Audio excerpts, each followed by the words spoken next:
Hello, everyone, and welcome to our free webinar.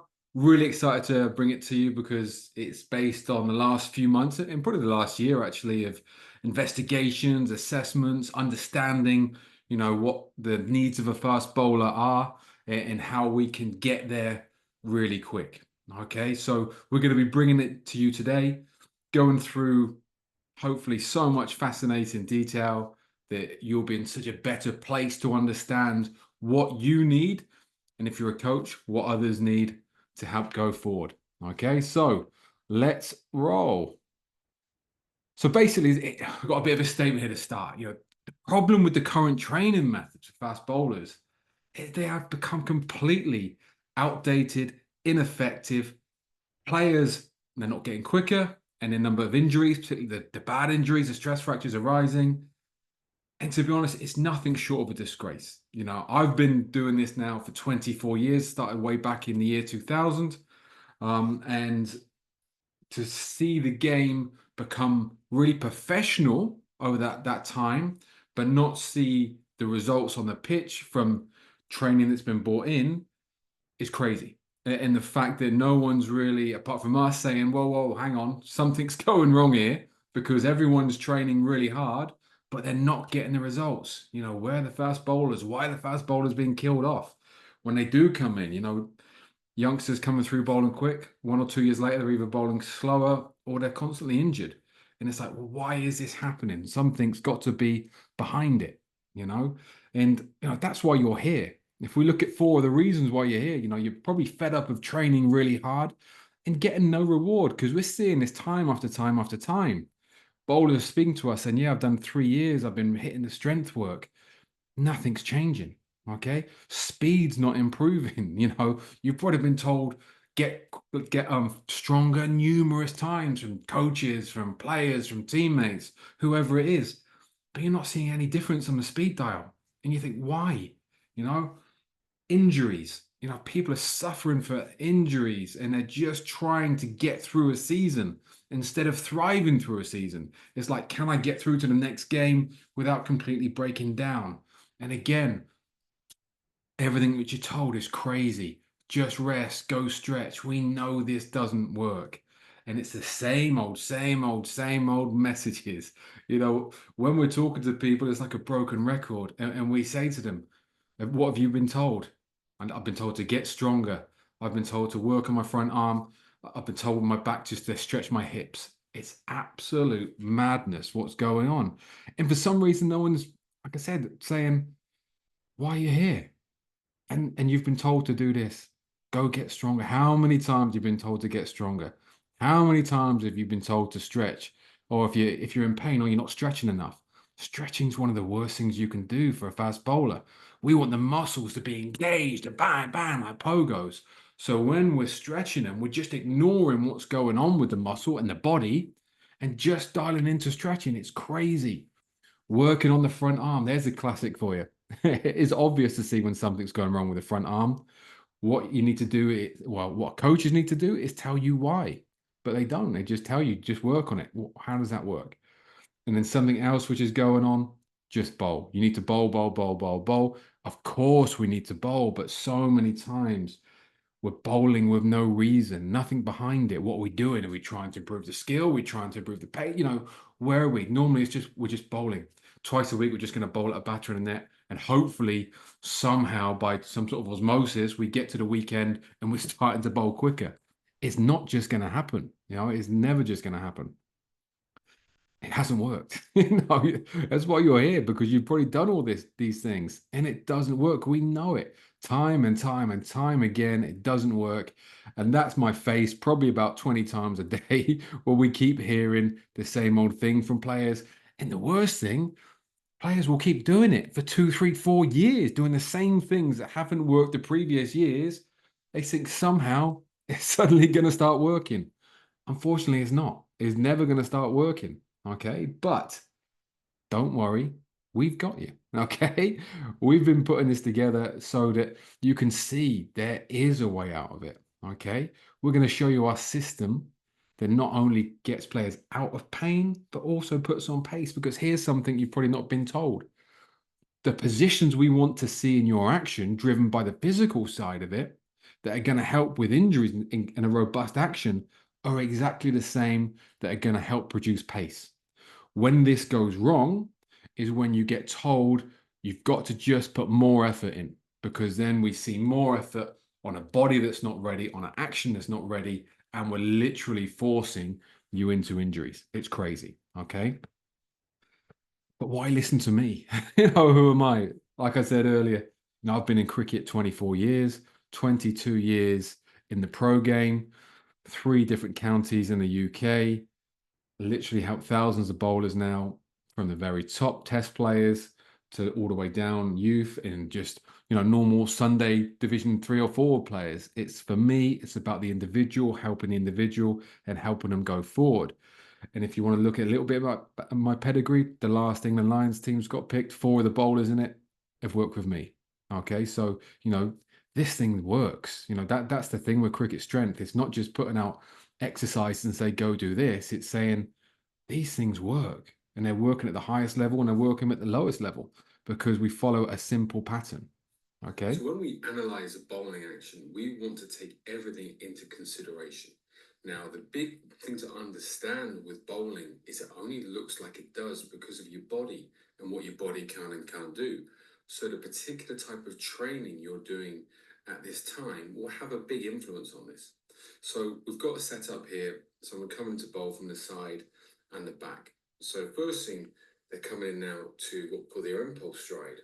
So what we see is the ball of the foot. So whatever's on the floor, we call the base of support. Through the midsection, we've got the center of mass. Okay? And what we want is for one to be underneath the other. Now, what we can see here is the base of support is in front of the center of mass. So when we're looking at things, we know we haven't got great balance right here. So that's the first thing that we consider. Then we can see the foot just collapses in slightly, not horrendously. We see sometimes the foot, really collapsing in down there, which again is a big stability issue. But as we're coming forward now, what we can see is probably not, well, the left leg there is probably just bending a little bit too much. We want it to be a little bit more stable, okay? Then as we come into back foot contact, what we then see is landing on the ball of the foot, again, just slightly in front, not horrendously in front, but if we pause it there again, we can see the ball of the foot down, the heel in the air. From there, what we want, and this is the crucial time now, is from back foot to front foot, we want that foot then to be spinning round, okay, to face the off stump. So this back hip comes with it. That's the crucial thing now with this bowling action. So what we see is that foot just collapsed down. And the issue we have is as soon as that foot collapses down, we then see the back leg do the same. Okay? So if we look at the angles here, as we then come forward, we can see that change quite a lot. From 149 to 120. Okay, so that's almost 30 degrees difference. And that's a lot to drop off, because what's happening is while that back leg's bending, we're not getting the rotation that we want. So when we hit then front foot contact, it might look as though it's a decent position, but that right hip is still lagging behind the left, which means we're not creating then hip-shoulder separation, which is crucial, because we're not really getting into using the kinetic chain and the fascial lines and the stored energy, which help make bowling that bit easier. Okay, now the thoracic's actually open, so we have got some hip-shoulder separation, but just not as much as we ideally want. So then as we come forward, we see that front leg just unable to brace. and then we're not being able to get in to the release position we'd ideally want here. Now, some people won't be able to brace. This bowler would be able to brace. So we want that straight leg there and then be able to come forward over that front leg. Okay, but everything there's a reason for. So when we go back to the back foot contact, what we need to know is what's happening around the ankle. Is it a ankle range issue? Or is it a fact that we can't actually produce force through the floor? Are we unable to take off the muscle slack? Is it hip internal rotation? These are all the things that go in to understanding, because if we could spring forward off that back leg, just keeping the angle that is there now, we know the pace is going to go up, but also we're going to be in a better position for injury resilience. So that's how we go into it. We want to know then at front foot contact, have we got good range, as in thoracic compared to hips?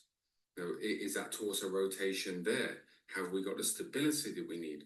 So that's why we test all these things, so that we have the roadmap then to get you the bowling action that you want and to be able to keep away from injuries. Hopefully that was really insightful. So this shows you how we go about looking at the bowling action. So we look at it from the physical standpoint.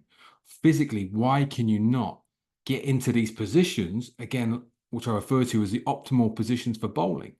Not saying everyone's got to look the same, of course not. But we want certain physical attributes to be there so that we know where we can get you. Okay. And hopefully a bit of a light bulb's gone on there, realizing it's the body that's in control. So many times coaches try and get you to change the action, and they've not even looked under the hood at your body to see, right, well, what's going on here?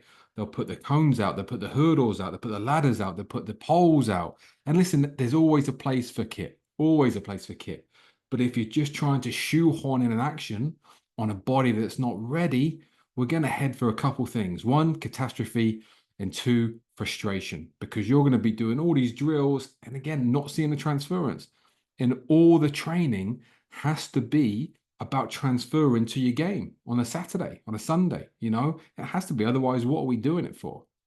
So when you understand what your body's lacking, you then know what it needs. And that's why we assess like we do. And that's why we get the results we do, because we go looking to find out, why is your body acting like it is during bowling? What are the physical limitations? And when we know what the limitations are, we know the areas we need to go in to actually investigate. Okay. So the first stop is investigating movement. So classically, there's three areas of the body we want to know there's good movement potential in.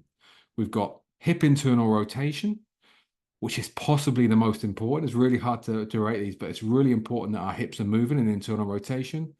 We've also got ankle dorsiflexion.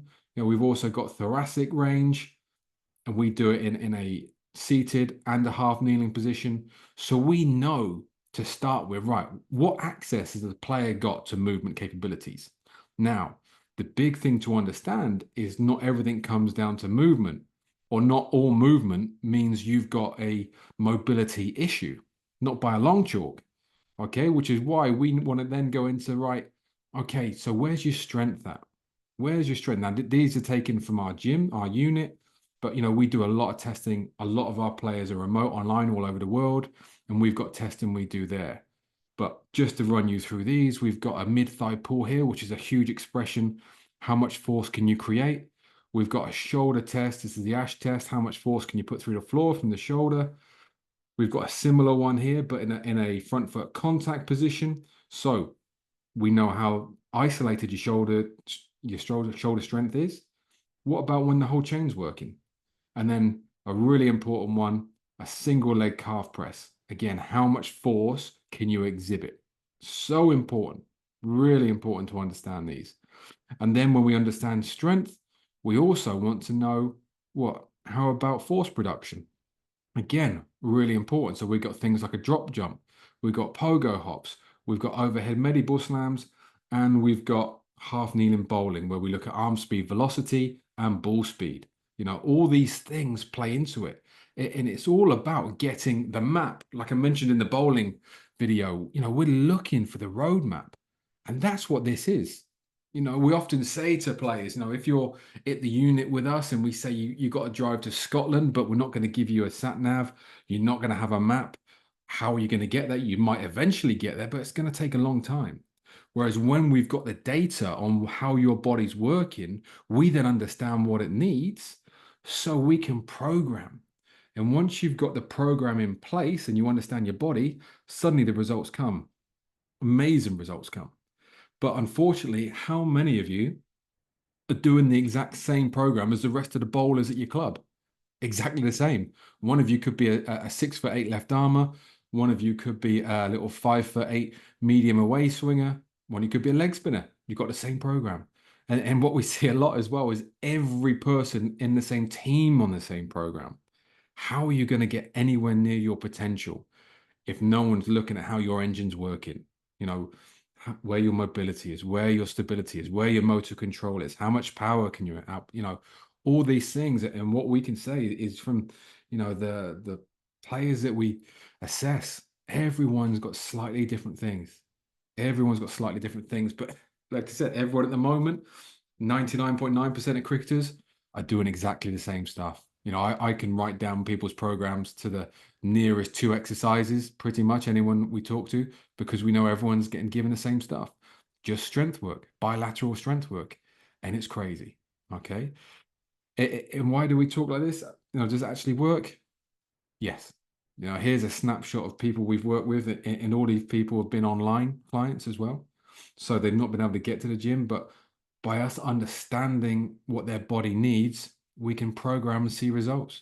We've got things like the back foot, massive change of back foot contact, massive change of bowling arm delay, massive change of lateral flexion, and a huge change of the front foot. Now, this is just a snapshot to say, yes, this works, because what we do is we don't just talk and show you how to do it. We show you that it does work as well. Because otherwise, what is the point? It all has to work. Okay. And like I said, most of it comes from a fully remote plan, all online. Someone in that picture was from New York, someone was from Bangalore, someone was from Australia, someone was from down in Cornwall. People are all over the world. But when you understand what you need to assess for and what you look for in the body, you can absolutely do it from anywhere. Okay. So, it's open all the time for people to apply to be the next success story. So anyone can anytime drop us a message on Instagram and talk through and send us your action, and we'll go through it for you. Because, we don't just talk the talk, we walk the walk. And we always show people what we do and give you that roadmap so you're going to get success. Okay. So hopefully that was enjoyable. Hopefully you got a lot out of it. And hopefully the big takeaway is just get away from stretching, strength work, and working on the front arm, and you can get massive, massive results.